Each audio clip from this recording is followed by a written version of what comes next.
লাগবে? না sir, thank you. Buying house থেকে ফোন এসেছিল, আপনি নাকি তাদের কাছে কমিশন চেয়েছেন। না স্যার, আমি একদমই এমন মেয়ে না। আপনি কেমন মেয়ে সেটা আমার চেয়ে ভালো আর কে জানে বলুন।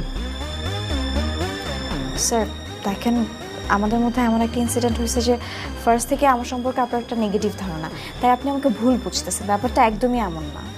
প্লিজ সাবজেক্ট ডাইভার্ট করবেন না। কি লাগবে আপনার বলেন। স্যার আপনি কেন বুঝতেছেন না? এই অফিসে যদি কেউ কাজ করে থাকে তাহলে আমার থেকে বেশি কাজ এই অফিসে কেউ করে না, আর আমি সেটা একদম পারফেক্টলিই করি। আপনি এই কয়দিন অফিসে যে পরিমাণ লস করিয়েছেন, আমি চাইলে কিন্তু আপনার পানিশমেন্ট দিতে পারতাম, স্যালারি কেটে রাখতে পারতাম, আর বহুত কিছু করতে পারতাম। শুধুমাত্র মেয়ে মানুষ দেখে সিম্প্যাথির নজরে দেখেছি। জান, বাট স্যার আমি তো কোনো অন্যায় করিনি। আপনি বোঝার চেষ্টা করুন, আমার বিরুদ্ধে না একটা ষড়যন্ত্র চলছে।